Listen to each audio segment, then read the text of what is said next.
Hi guys, it's me. So, one of the things that has grabbed my interest in the last few weeks, months, I'd say, is horoscopes. Not in the terms that I'm kind of reading them and sticking to them religiously and like seeing them as a cut for cut kind of sidekick clairvoyancy. Those two words mean the same thing. But I thought it'd be interesting to see what an overview of my sign is, see if I feel that it sums me up or whether it's complete bullshit. I'm a Pisces, or Piscean, I don't think Piscean is actually a word. I'm a Pisces, born 18th of March, so I'm a late end Pisces. As Pisces is 19th of February to 20th of March. I am going to double check that. That is correct. Oh no, February 19th to March 20th. Is that what I said? Can't remember. Who cares? Doesn't matter now. So I'm going to see what it kind of says about me, see how accurate it is, and then I might check out, because there's like compatibility, right? Where it's kind of assign you with other... No, not assign you. Where it will rate your strength of relationships based on other people's star signs. So that's what I'm going to do. I'm going to go through it first. I am, however, going to get a cable for... I'm using my phone as my camera. I'm going to grab a cable for that, but I'll edit this bit out anyway, so don't worry about it.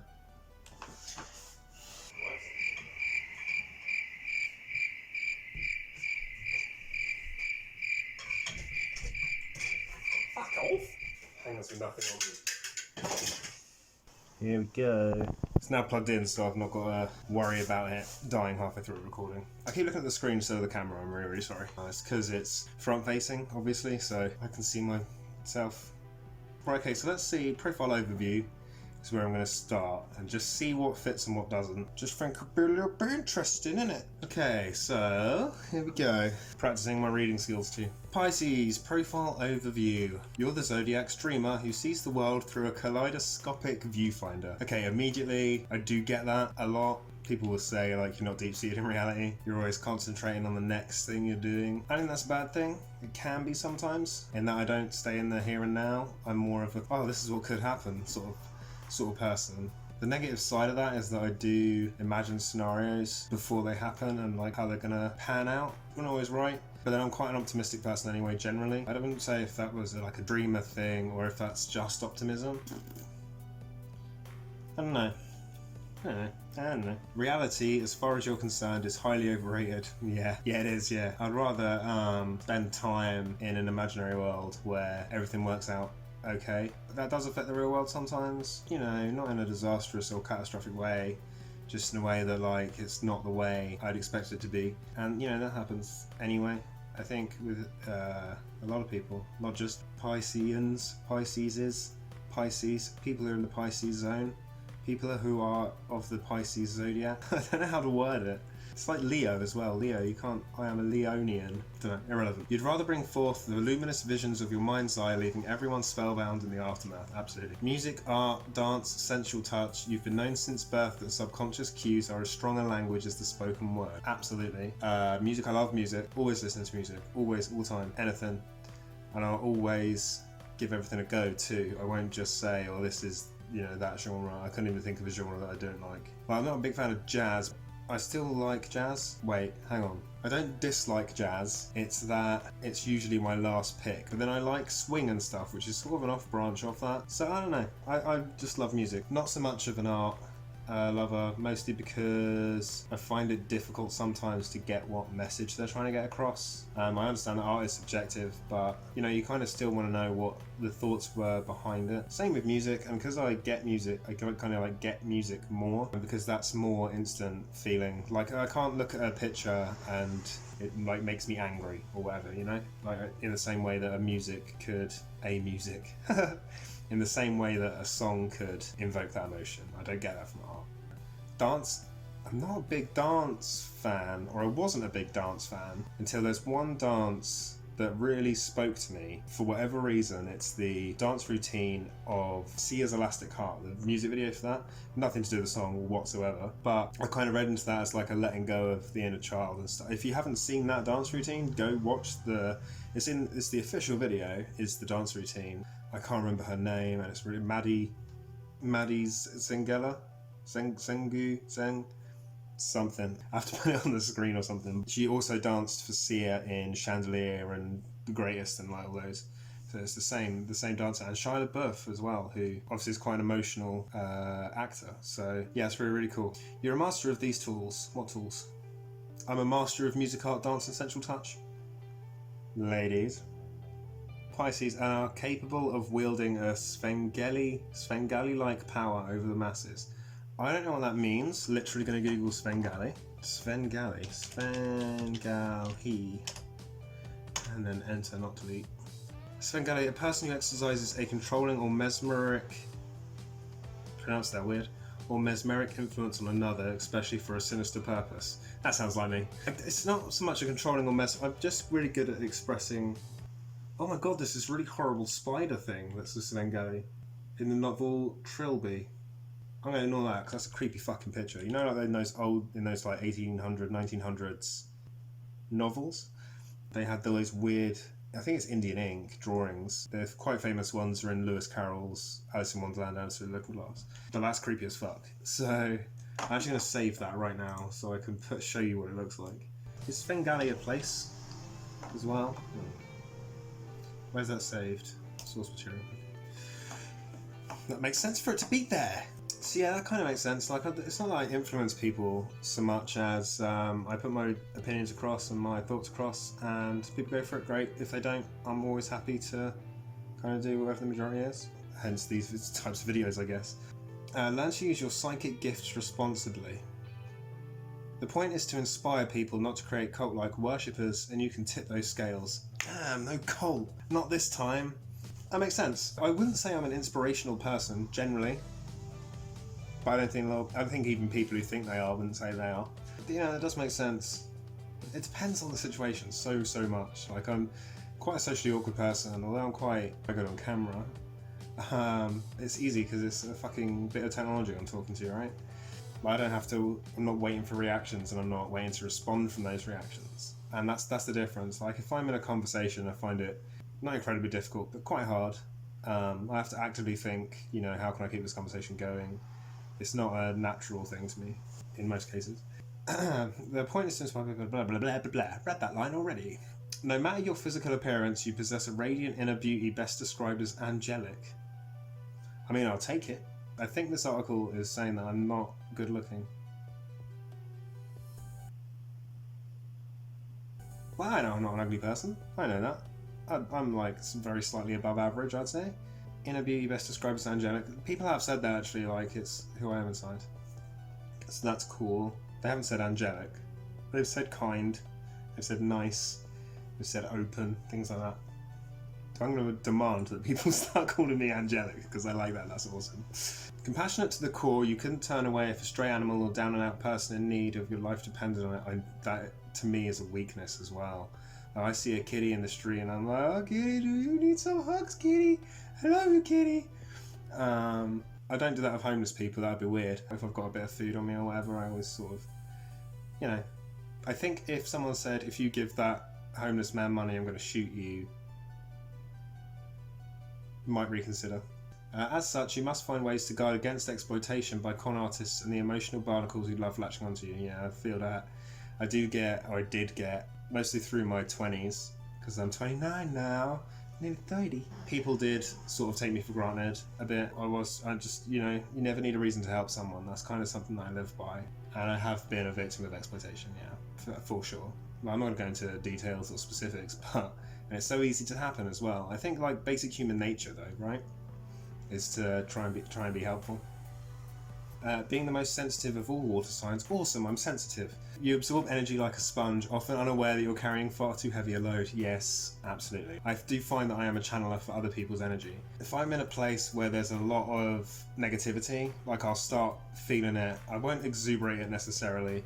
I definitely feel it, like heavy. I'm better now at offloading than I was, but I am sort of the person that people come to with their problems, and I sort of help them through that. But that helps me as well, because I'm like, well, dude, I've just given this advice, like why am I not following that advice in my situation, you know? So it helps me too. So that's their way of helping me, is for me to help them. I think that came out okay.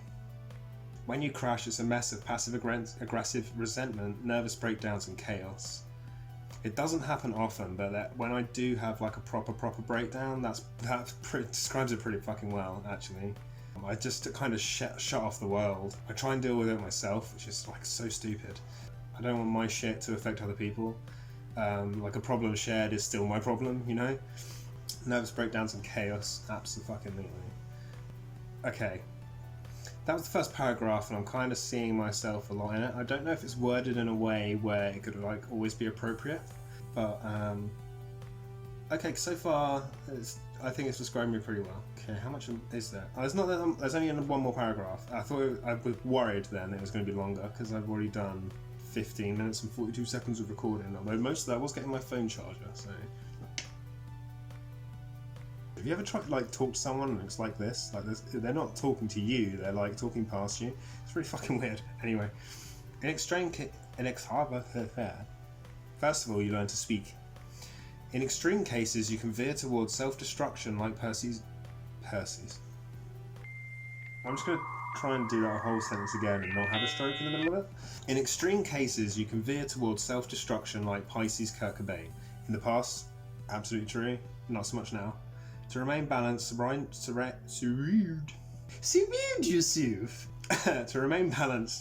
yourself with guides who can help you release your codependent and destructive urges. I get that. Like, I am quite a lonely person, not in a way that's like, oh, I'm so lonely. It's more of a, like, I enjoy my own company and I'm used to being on my own. That doesn't sound any less sad. I'm used to being on my own. Like, I've always sort of been pretty independent, I would say. It's because I'm with, it's never our choice. Like, it's just the way that it's worked out, and I've learned to deal with it and stuff. Like, you can't get bored. Wait. There's some neurological pathways blocked off there in that thought stream. What was I saying? Like, I don't want to ring or text people because I'm like, I don't want to bother them, you know? But sometimes I do need someone, and like, even if it's just hanging out and watching a movie or whatever, like, it doesn't have to be a fucking therapist or whatever. When I really need someone, I'm pretty good at identifying it. It does take a lot, but when I do really need someone, I do reach out, because people aren't always thinking of you. You know, the world doesn't actually revolve around you. I learned that pretty early on. When I was like in my mid-teens, I thought like I was the fucking bee's knees, and the world would stop if I stopped. I think that's from being the youngest child, though. Like, I'm not blaming my parents or anything like that. I'm just, the scenarios around me always seemed that was the case. And then I got into the real world, and it wasn't. Admittedly, it was a bit of a shock, but I'm over it now. Like, fucking, I'm 30. Like, you do get over these things. A great therapist, life coach, or spiritual counsellor is a must-have. So I need myself a Whoopi Goldberg in Star Trek Next Generation. Gotcha. I very rarely talk about actual specific issues with people, with friends or whatever. And I think this is telling me, like, dude, you fucking should. Like I said earlier, I help people through their shit, and then that says to me, okay, when I'm dealing with this shit, or when I need to deal with something similar, that's exactly what I'll do, because that's the advice that I've given this person. You shouldn't ever give advice you wouldn't follow yourself, right? So, you know, that kind of sum up. Create a personal retreat centre for yourself as well. A one-woman sanctuary where you can unwind in private. Okay, this is a targeted article. To be fair, although I am a man, identify as a man, have male genitalia, I probably am the closest thing to a man. No, wait, I'm probably the closest thing to a woman a man can be. Because I'm a straight man trapped in a woman's body. No, wait, that doesn't make sense at all. I'm a woman, I'm a lesbian trapped in a man's body. Like, I fit in better with, I'm always one of the girls. Like, I fit in with girls better, always have done. I grew up in a house, it was my mum and my two sisters. My brother was there, not always spiritually, emotionally available, but he was there. But he's like so reserved, like he keeps himself to himself, like flat out. That's the way he likes it. So like, I'm not criticising, because, you know, different people have different ways of going through life, and he very much is self-dependent and enjoys his own company, and is his own best friend. Sounded so funny in my head. So, a one-woman sanctuary where you can unwind in private and shut out the world's demands. In affairs of the heart, you're a bohemian love child willing to drop everything and hop on the tour bus with your latest rockstar boyfriend. That's the thing I get, is people assuming I'm gay. I'm not offended when people say that, like, I get it. Like, if I saw me, I'd probably think that too. But yeah, straight man. Sorry, lads. Willing to drop everything and hop on the tour bus, that is absolutely right. I would as well. God damn, I actually would. Like, if I met a girl and she's like, come on tour with me, I'm like, right on, let me grab my Xbox. Like, that would just be it, I'd gone. Fuck. I didn't actually realise that about myself, but when I've seen it written down like that there, like, absolutely that's me. Unfortunately, you're prone to romantic escapism, losing sight of your own needs in your quest to pump up your partner's self-worth. Sometimes. I'm not very good at identifying what I need, generally. Like, I never have been, really. I've never looked at myself and gone, oh, I need to do this, this, this, and this to be happy. It's always sort of like, what can I do for that person? So that makes sense. In a perfect world, you'd strengthen your commitment to your own life path before you walk down the aisle. Strengthen your commitment to your own life path before you walk down the aisle. Oh, I get it. So it's saying that I should, like, marry myself before I marry someone else. I should actually commit to what I want to do, which is true. Like, I'm 30 years old. I don't know what I want to do with my life. I think most 30-year-olds kind of don't. When I was 22, 23, I got just a job, and I ended up there for 7 years. The hours were really shitty. Like, it was 2 a.m. to 12 midday. And just like, I just got to the point where I'm like, no, this is absolutely not what I want to do. If I spend any longer here, I am here forever, and it would just be such a waste of my life. I do want to do some entertainment-y stuff. This is why I'm doing YouTube and streaming, and I'm on Fiverr for doing VO work too. I want this weird balance of, because I'm creative but not super creative. I'm not like visionarily creative, which is why this kind of thing is cool for me. So I still have the instruction, but then I can carry it out as I wish. So does that make sense? If you were an artist, paint artist, it's like being given a brief and then sticking to that and then delivering a work on that. And I think that's why VO would be a really good fit for me. But it's hugely competitive and so hard to break into.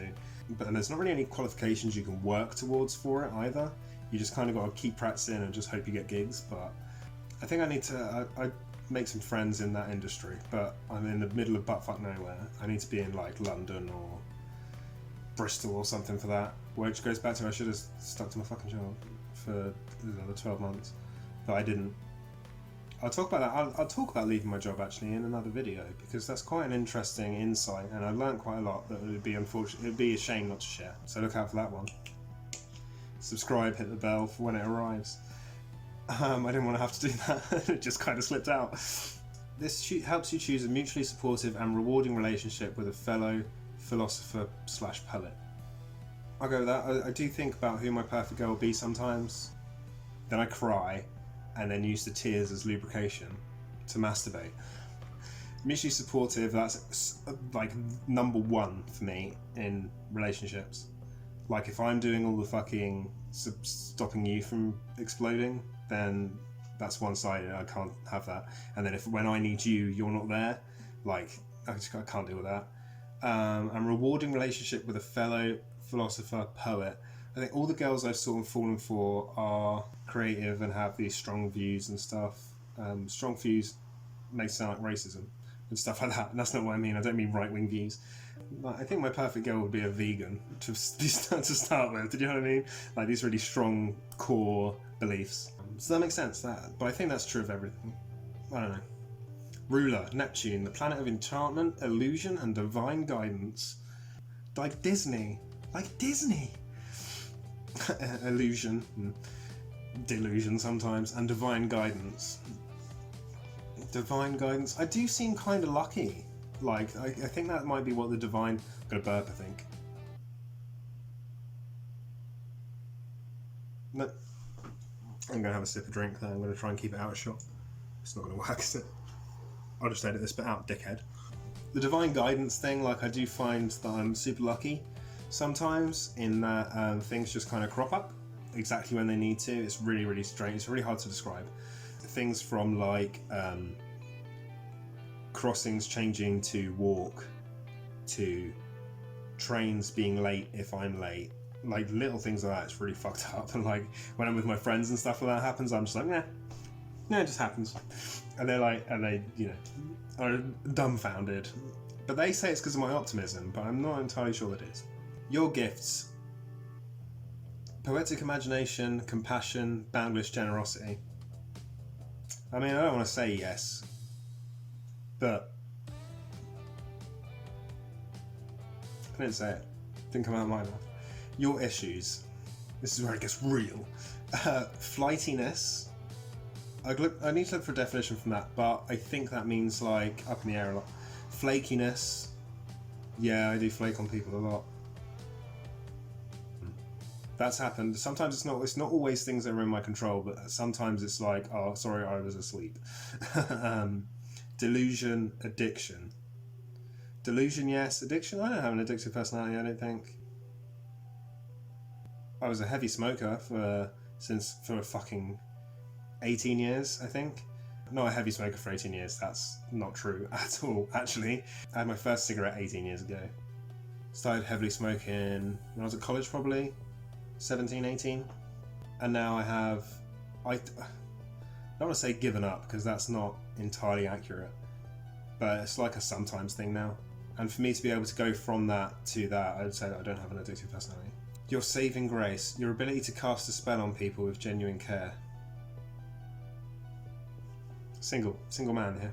Your path, to walk people down the path to their dreams. Yeah, I do that. I'm like, oh man, you should. I do help people discover what they want to do. Fuck. I wasn't expecting this to be this accurate. It's kind of knocked me for 6. I thought I was going to be able to sit here and rip the piss out of it and completely pick it apart and go, well, this isn't true, and this isn't true, and this isn't true. But actually, when it comes down to it, pretty fucking scary stuff. Your fashion inspiration: Alexander McQueen, don't know who he is, let's open him up in a new tab. And Betsy Johnson, don't know who that is, let's have a look. I should mention that I am reading this from a fashion magazine website, which is why it makes sense now. I just clicked the first link. But now it makes sense. Let's see like a Alexander McQueen's fall 2018 collection. Oh, the spring summer stuff's pretty cool. Oh wow. Okay, he's really cool. I really like his stuff. I'm not really hugely into fashion, as you can probably tell. It's like t-shirt, plain t-shirt as well. A basic hoodie, jeans. Holy shit. I actually really like that stuff. I like the summer stuff more though. No, I've just gone into a deep dive of fashion, sorry.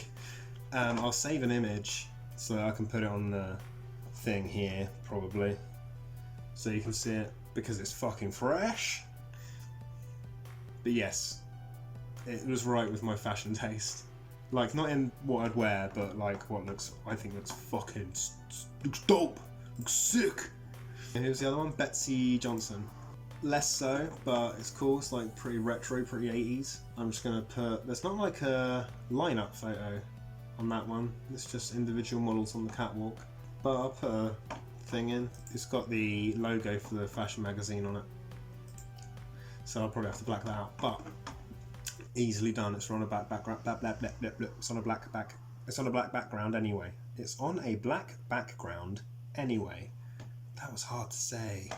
Okay, so yes, absolutely, with my fashion, the things that I like the artistic fashion, not fashion. Okay, I love them. Scorpios. I've dated a Scorpio, actually. Taurus. I don't even think I know any Taurans. Tauri. What's the dates for Taurus? And then I can work it out. With Scorpio, I dated a Scorpio. And rather than break up with her, I lived in a fantasy world where everything was fine. Oops, we don't have the page you're looking for. Taurus. Dates. It'll correct it if it's wrong. I put US. April 21st to May 21st. May 21st. No, I don't think so. I've dated a few Gemini, which is the next one, the one after that. But no Tauruses. Plural of Taurus. Tauri. Yes! Did it! That's my Googling face. So love them, Scorpios and Tauruses. Not so much Gemini. I don't think I know any Sagittariuses either. Oh, we don't have the page you're looking for. Why have the link? Sagittarius. Sagittari. Sagittars? Sagittarius dates. I think most of my girlfriends have been May birthdays. So all fucking Geminis. Which it literally said, actually, thinking, not so much Geminis. Geminis is like one of my worst matches, I'm assuming from that. That kind of makes sense now, right? Hindsight 2020. Sagittarius dates. How to date a Sagittarius. No, that's not what I want to know. Well, it includes December the 11th. So it must be November the 19th to December the 20th, right? Why was that so hard to find compared to Gemini or whatever I looked up before? Taurus. I can't even remember. May, right? Celebrity starmates. I'm assuming that means other Pisceans. Drew Barrymore. I'll take it. Emily Blunt. Awesome. Rihanna. And Ellen Page. Oh, I love those two people. I love the last two people. They're my best girls. So there we have it. That is a breakdown of a Pisces. And like I said, I was coming into this, I was thinking I was just going to like rip the shit out of this article and disprove astrology, but actually I'd say a fair 3/4 maybe of things that it said, like even I can see that relates to me. So yeah, thanks for checking this out. Let me know if you are like your horoscope says you are, and if you're not, in what ways you're not. That'd be really interesting to read and sort of interact with you with. And don't forget to like and comment and subscribe and bell. Those are the 4 call to actions, right? Like, comment, subscribe, notification bell. Notification bell on YouTube. I don't put all my trust into personally, but you know you don't lose anything from trying to get it to notify you. So why would you not? Thanks for watching, and I'll see you in the next one.